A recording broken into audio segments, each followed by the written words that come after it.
Ay ng update naman sa ating political dynamics and road to 2028 directions para malaman natin, kung ano mangyayari. Palakpakan natin ang isa sa maisog, Atty. Glenn! So, natin siya natin.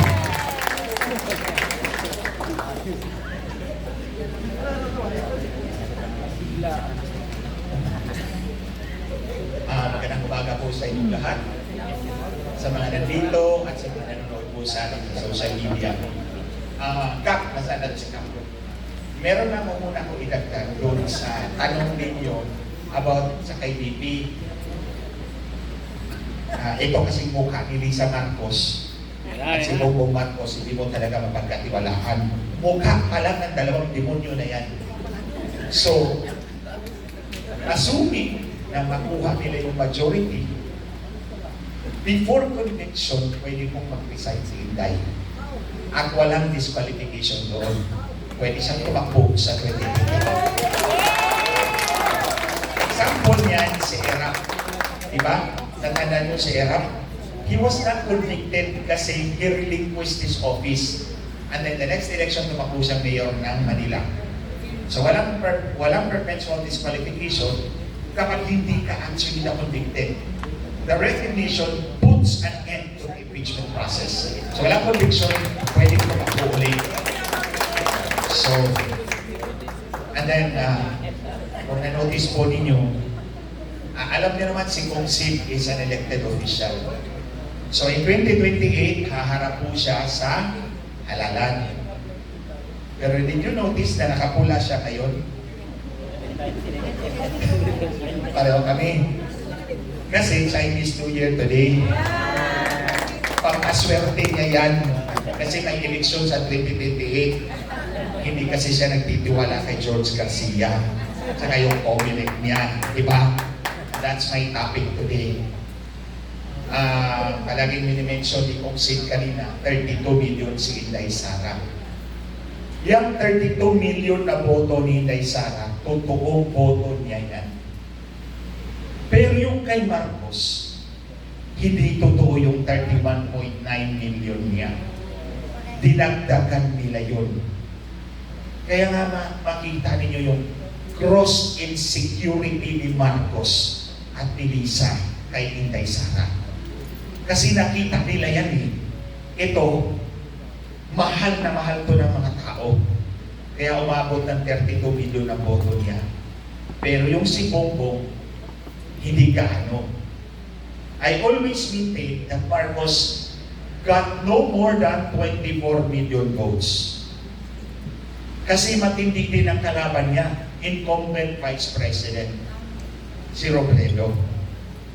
So ang ginawa ni Lisa, nakipagkonsabo sa Smartmatic para dagdagan yung boto ni Bongbong.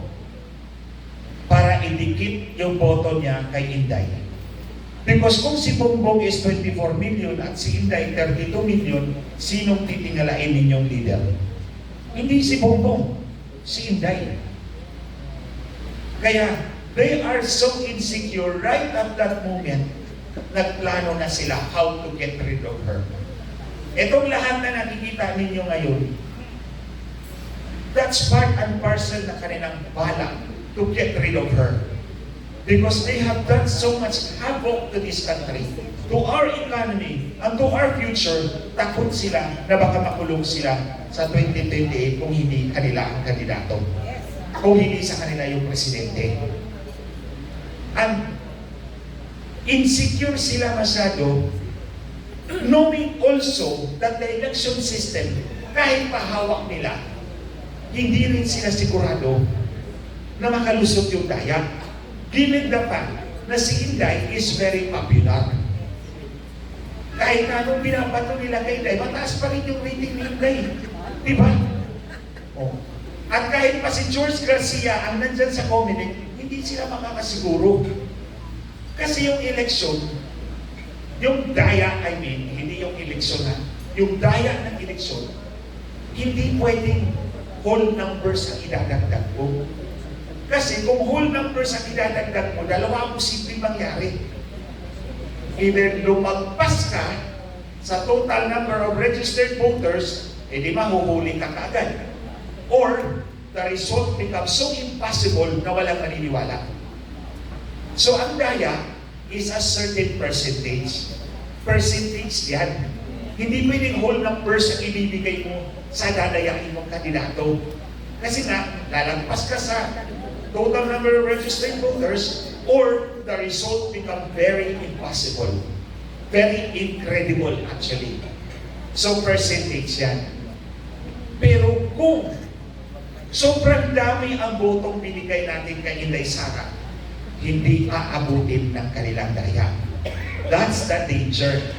Kasi hindi naman 100% sure ang daya. Like for example, what happened to President Duterte. Ang boto ni President Duterte mas mataas sa 16 million, binawasan nila yun. Pero yung pangalawa, si Mar, sobrang kulila, kahit anong dagdag, by percentage, hindi kinaya. So si Digong pa rin ang nanalo. That's one of the tracks I'm going to mention today. Meron tayong tatlong tracks na pwede natin gamitin o gagawin as we face these elections in 2028. That is, if we survive. Di ba? Pero malamang, we will survive. As a country, as a people. Si Marcos ang malaking posibleng hindi mag-survive. Kasi may septic tank na siya sa gilid. Kaya nga siya binigyan ng septic tank to remind him na ikaw, hindi ka talaga nakuntinto sa pagnanakaw mo, ha? Kaya bigyan kita ng septic tank sa gilid mo. To remind you na mandaraya ka, magnanakaw ka, and to remind you of your mortality. Mabait pa rin ang Diyos sa atin. Yes. Anyways, ngayong 2028, haharap tayo ng halalan. Pero yun nga, ang number one na problema natin, ang daya. Plus the fact na si George Garcia ang chairman ng COMELEC. Eh si George Garcia, operator yan eh. O public kong inaakusahan si George Garcia, George, operator ka eh. Eh kung hindi totoo yung sinasabi mo, matagal mo na akong kinasuhan. Eh ayaw mo naman akong kasuhan. Kasi mas lalong mabulagdag ang mga magic mo. Nung abogado ka pa, hindi ka pa COMELEC chairman. Anyway, you're as infected as the zombies in Walking Dead. So si George Garcia, nakita nyo na si George Garcia, di ba? Kahit ang talo, siyang nakakaupo. Saan ka makakikita ng halalan na yung natalo ang siyang nakaupo? Eh, ikaw nagsabi ha. Kap, ikaw nagsabi ha. Hindi ko lang sasabihin, kaibigan ko yan eh. Ang example ko dito sa Batangas. Ma'am, anong silang? Silang, Cavite. Ay, hindi. Silang. Ano ba silang? Cavite. Si Carranza. Di ba, ang kalaban ni Carranza si Adarna. Oh, mukha ng Darna. Oh, Adarna, Carranza. Natalo si Carranza. Nanalo si Adarna. Dinisqualify ni George si Adarna. Ordinarily, ang uupo ang Vice Mayor. Hala, hindi pinaupo ang Vice Mayor. Carranza ang nakaupo. Ako, malaking problema talaga si George Garcia. Kaya ito yung hinaharap nating problema sa 2028. Hindi lang yung makina, si George Garcia. Kasi kahit ang talo, pwedeng umupo. At pinapaupo yung talo. Si Duterte Partinis, di ba? O, Duterte yun. O, tatlong seats na wala. Dilima. Si Dilima ba? Bumalik? FL.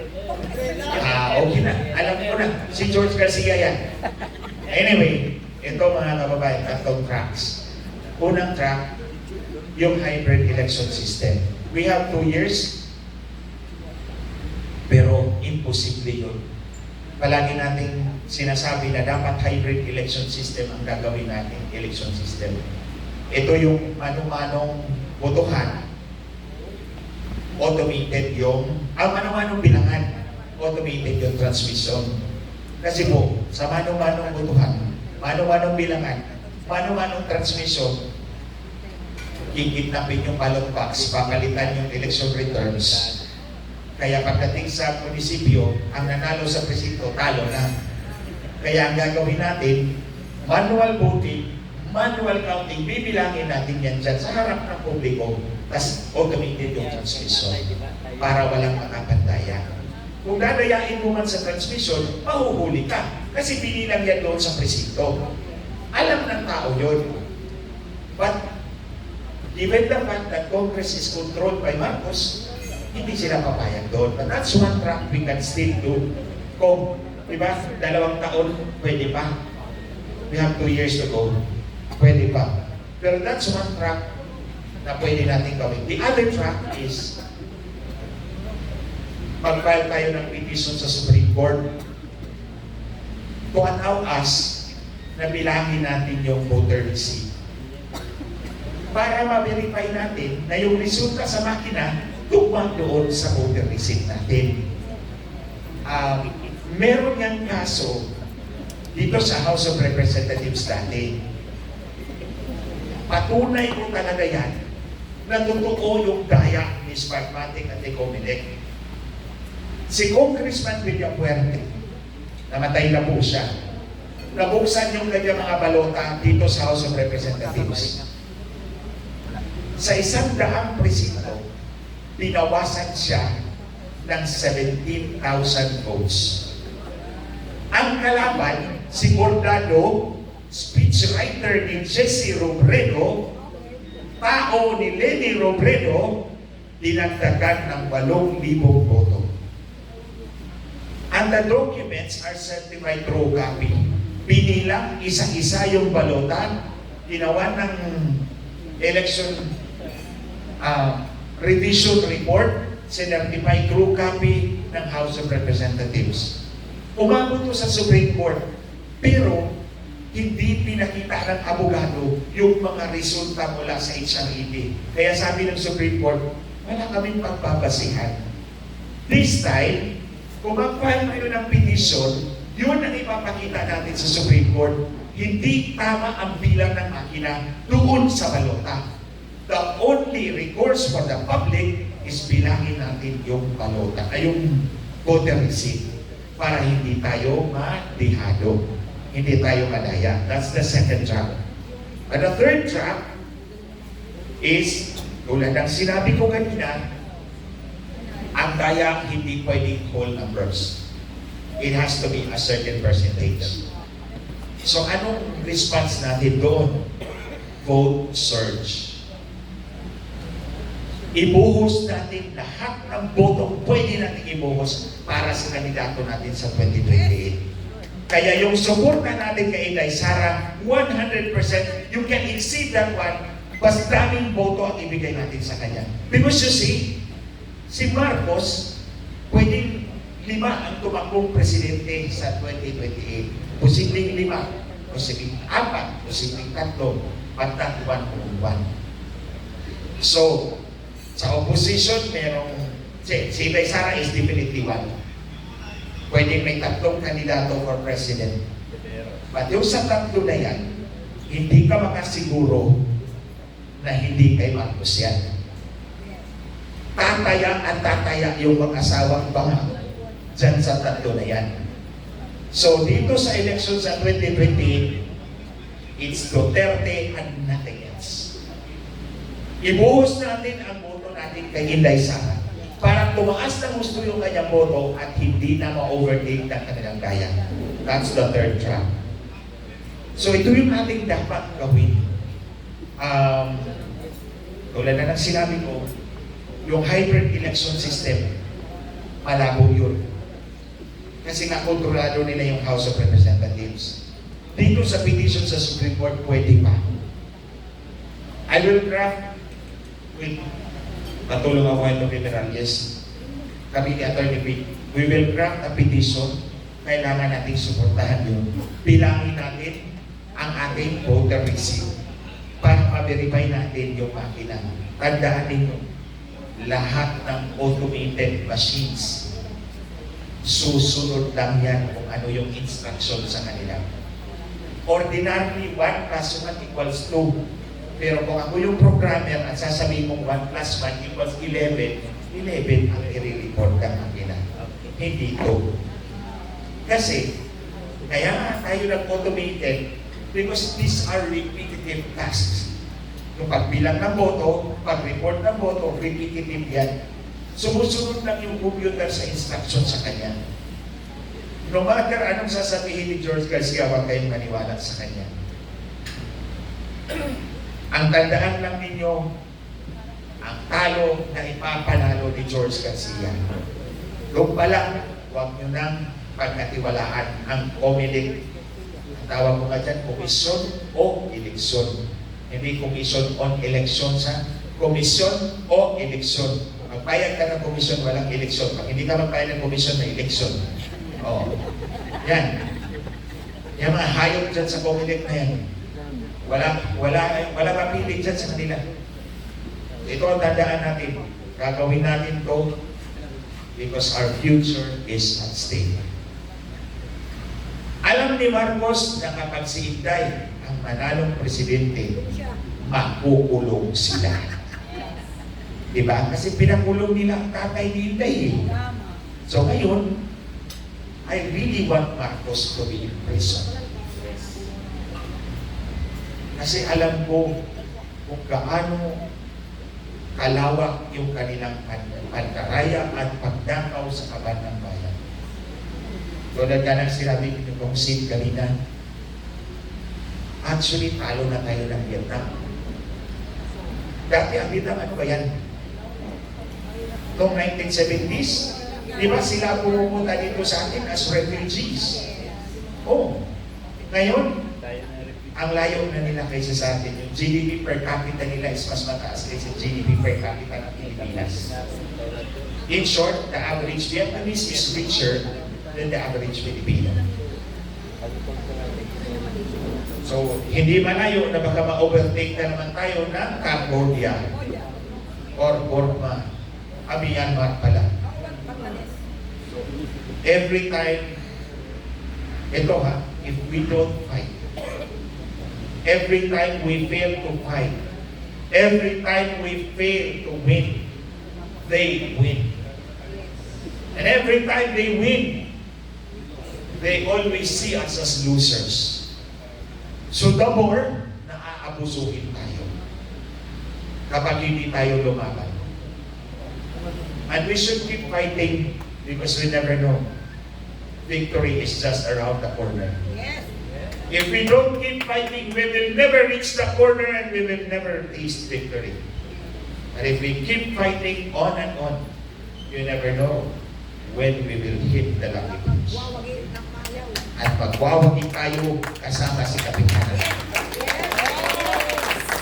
So I think that's all I can say. And if you have questions, I will be ready to answer. Thank you, Attorney Glenn. Palakpakan muna po natin, Attorney Glenn. So, before we take our lunch break, meron po tayong dalawang tanong, Attorney, para... Salamat po, Sir Secretary. Sir. Good morning po, Atty. Glenn. Good morning, sir. Ito pong tanong ko po maring ngayon lang maririnig sa kapulungan ng buong Pilipinas. Aking tutuhugin yung organisasyon na kinusang pagbabago. Late Organization Incorporated. Pagbabago. This is a faith-provoking, energy-motivating question. Halimbawa, kasi sabi ni visionary tayo.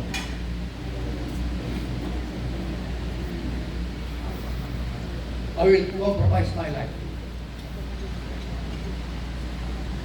David Sara will be our president.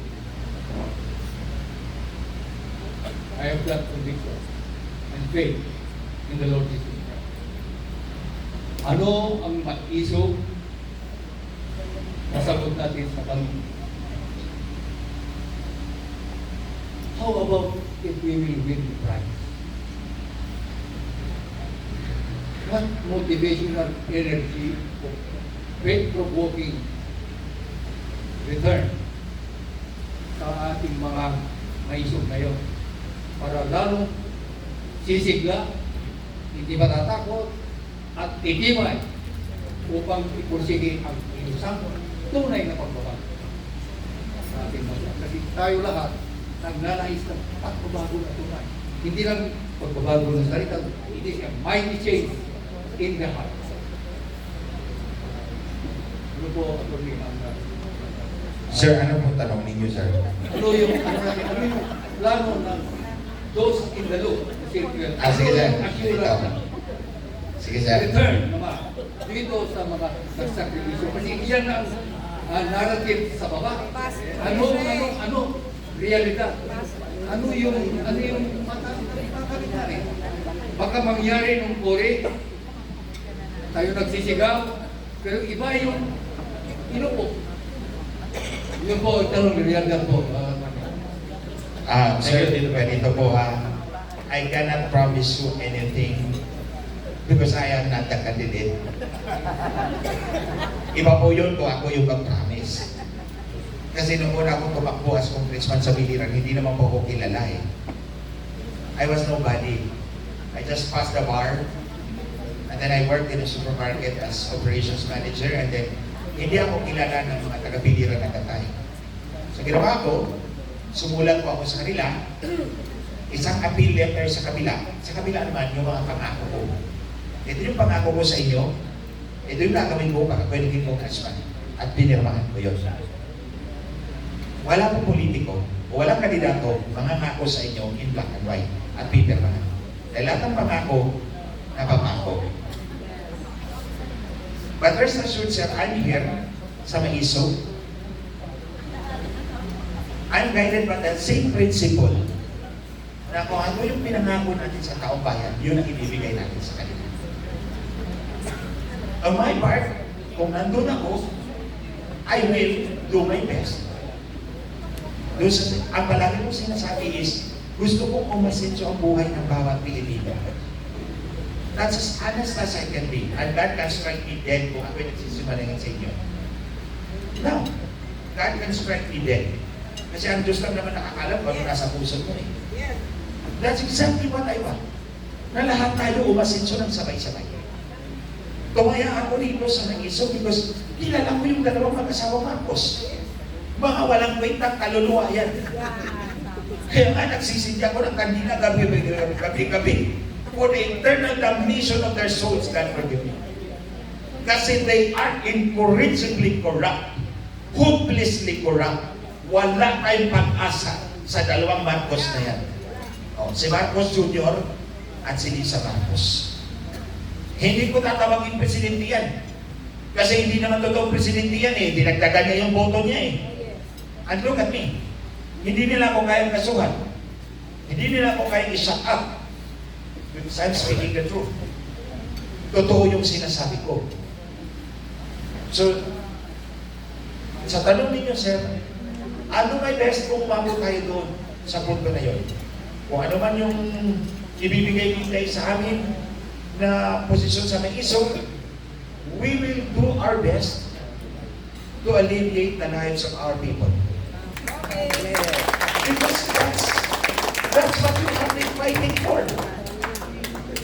And I'm here promising you that thing.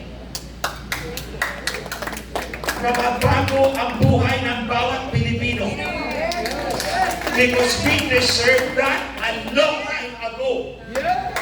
And they keep promising, nothing happened.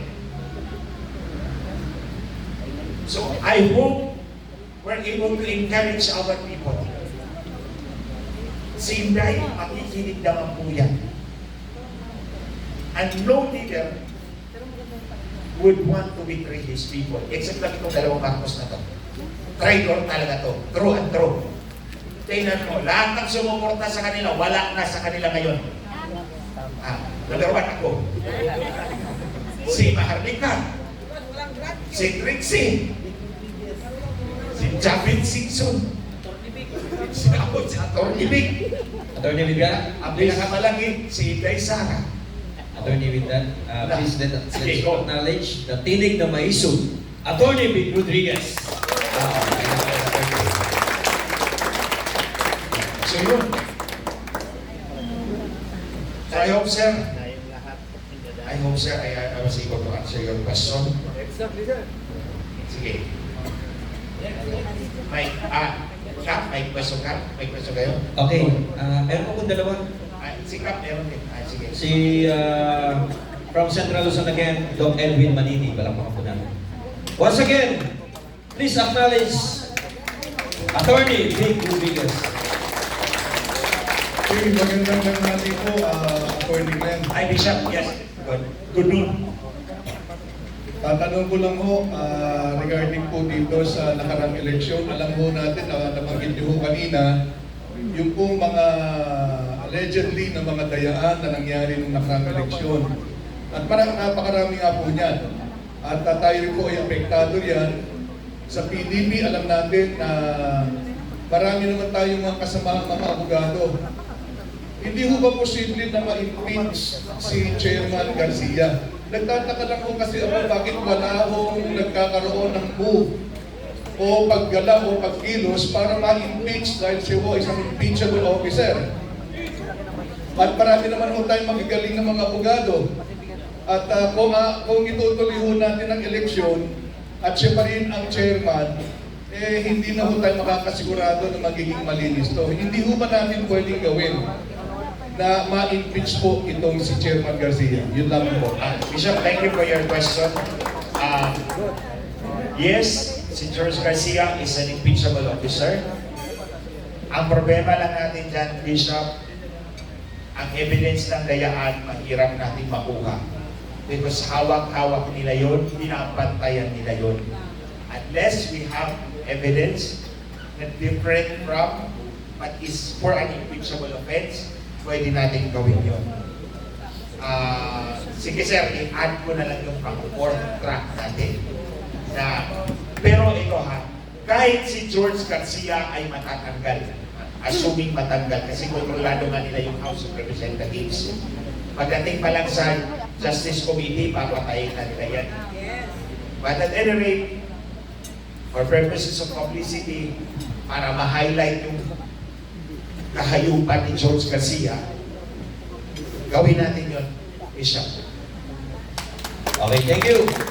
And last, Attorney, before we take our lunch break, from Hakbang na Maisog Region 4A, walang iba kundi si Sir Bong Guro. Magandang umaga, Atty. Good morning, sir. Kanina kasi nabanggit mo yung tatlong track na nabanggit mo. Pangalawa yung nabanggit mo na automation sa voting pero manual sa counting.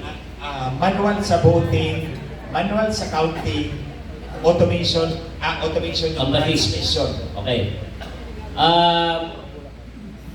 Alam natin na 84,000% for the country. Okay? Ano na, sir? 100,000. Mali pala ako.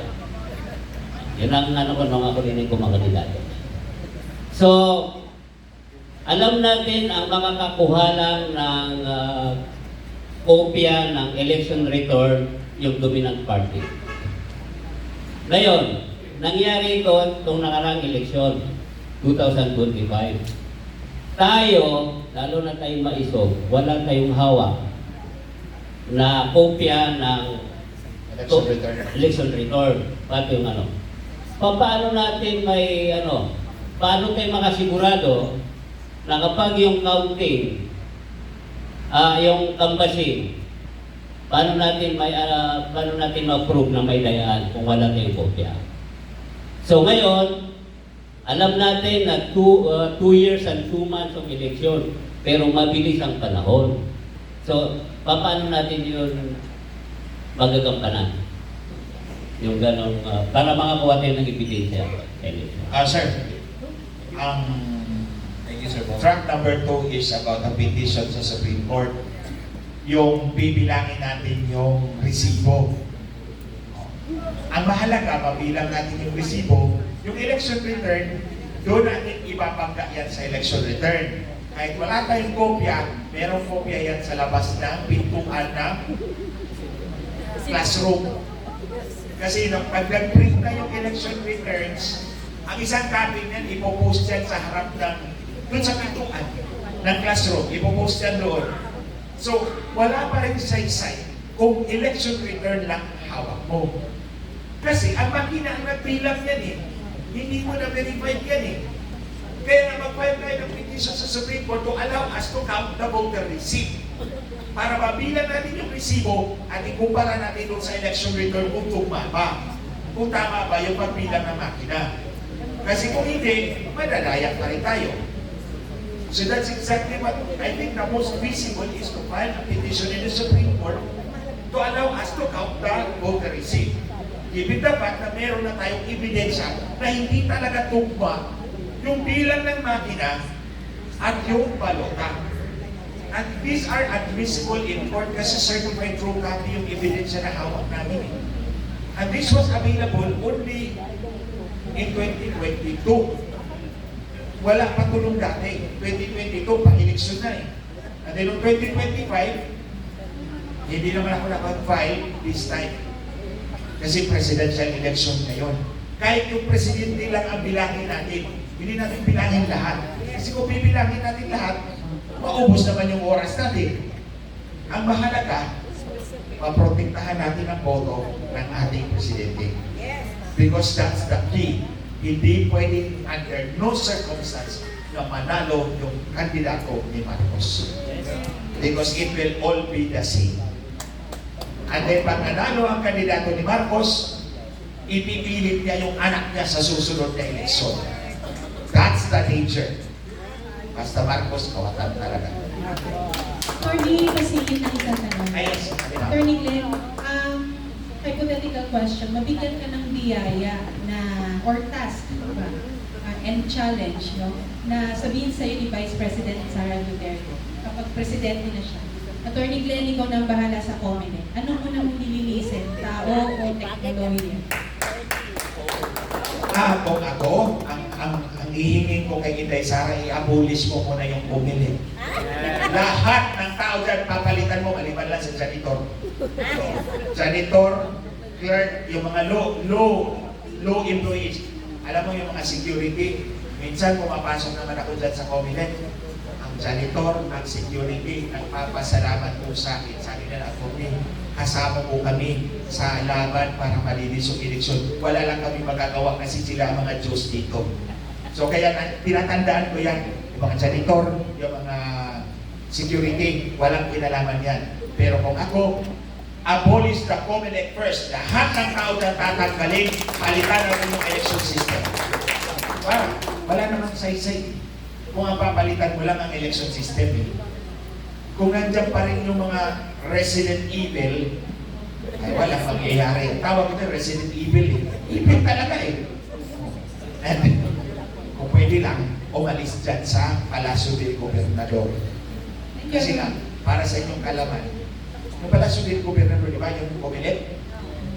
Nasa mukha na siya ng barangay 666. Kaya maraming demonyo dyan. Sa kabila naman side, nandun yung Manila Cathedral. So it's a battle between good and evil. So kung pwede, lumayas ka dyan. Kaya nga, hindi ba malinis-linis yung eleksyon natin kasi nga sa mukha na ng barangay 666 ng Manila.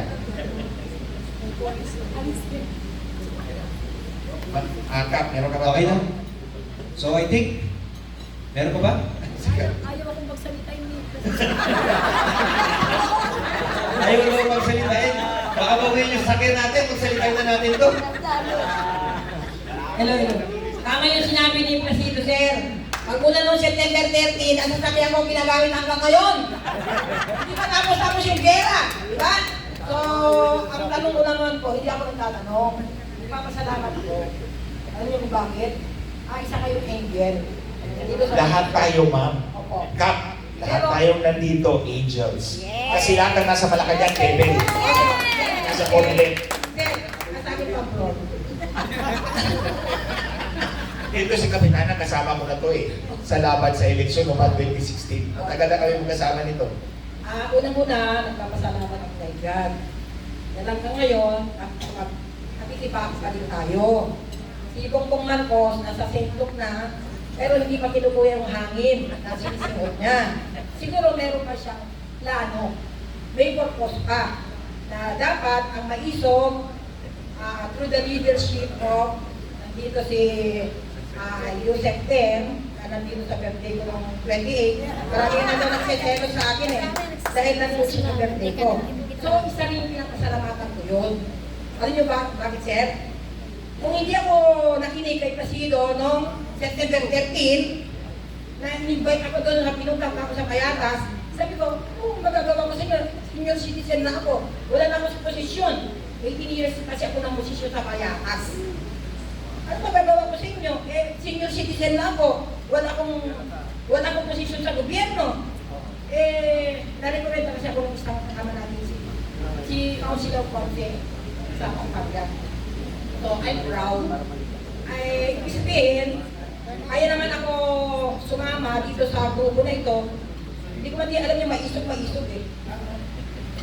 Yung pala, yung organization pala yung PRRD. Pero bukod doon, I am proud na nagmamalaki ko rin na with my own sarili kong diskarte kung sana. Naniniwala lang kasi ako doon sa Mr. Impact. Okay? And then, nung hinuli si PRRD, so that everybody will know, di ba? Nung hinuli si PRRD noong March 13, I went to Cebu, sa Simana Church. Nag-pray ako kay Mama Mary. Nag-pray ako kay Mama Mary. Nasa video ko yun. Rinecord ko. Para meron ko ebidensya, if ever. Na ang tanging prayer ko lang kay Mama Mary, pumila ko lang mula 1 kilometro yata bago mapuntahan yung likod ni Mama Mary sa Simana Church. Nilakad ko yun siya. And then, ang prayer ko doon is maibalik si PRRD na buhay at magkaroon tayo ng peace sa bansang Pilipinas. Magwa 1 year na yun, sir, sa March 13, 2026. Diba? And then, dumating sila Presido ng September 13. So, ibig sabihin, ito yung akong prayer ko na nabig ko sila. And then, nag-start na yung pag-rally noong September 15, kaya nag-resign si Martin Romualdez. And then, October 12, and then, September 21 muna, and then October 12, and then November 16, 17, 18, noong 17 naman, nagsalita na si Ivy Marcos. And then another, hindi ko tapos siya rin. Noong December dapat, meron na naman nakaplano. Hindi naman nag-materialize. Diba? And then ngayon, February na siya. Yes, ma'am. Tapos nag-motopay tayo ng January 31, diba? Tapos, doon sa Cebu naman, naharap yun sila Congressman Defensor. Noong January 28, 29, 30, ganyan. 31, nandito naman tayo sa Wagapay. And then, February na naman ngayon. Sabi ko, Lord, wala ba magkatapusan? Kaya, ang sa akin, sir, thank you, my God, nandito pa rin tayo, nakakilala tayo. Thank you sa aking sarili. Siyempre, pasasalamat ako yung sarili ko, sir. Walang nagpapasalamat sa akin, di ba? Ay kami Thank you nagpapasalamat. sa aking sarili dahil even 71 years old ako, nandito pa ako nasasaksihan ko yung mga leader na lumalaban para sa bansang Pilipinas. Palakpakan naman natin ating mga sarili. Di ba?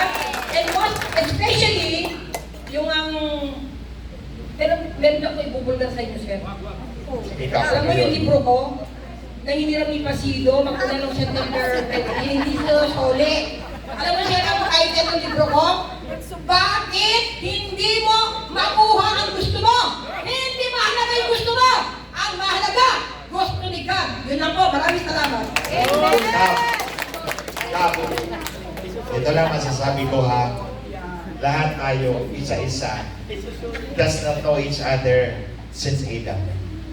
Hindi naman tayo magkakilala eh. But over time, lahat tayo magkasama na. That's divine connection.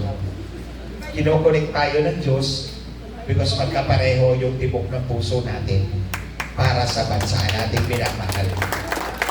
Kaya tayo nandito. At tulad na nga ng sinabi ko sa inyo, victory may just be around the corner. If we don't keep pushing, we might never reach the corner and never see at least victory. Pero, if we keep going on, one day, we will win by God's grace. Hindi naman bababa ang Diyos para tulungan tayo. We have to help ourselves. We have to help ourselves. And being here today is one concrete step towards achieving our goal. So maraming salamat po sa inyong lahat for being here. Magkasama po tayo at the victory will come by God's grace. Okay, thank you, Attorney. At ngayon, bago po tayo mag-take ng ating lunch break, saksi po kayong lahat, ang libro ni Kapitana! Isusoli ko na! Yan. Thank you po. Thank you. Bakayin mo muna ang title. At pag pinabasa pa yung title, ang title po nito, Mind Power, Bakit Hindi Mo Makuha Ang Gusto Mo? Yan ang title. So, with that, mga kasamang maiso, pwede na po tayo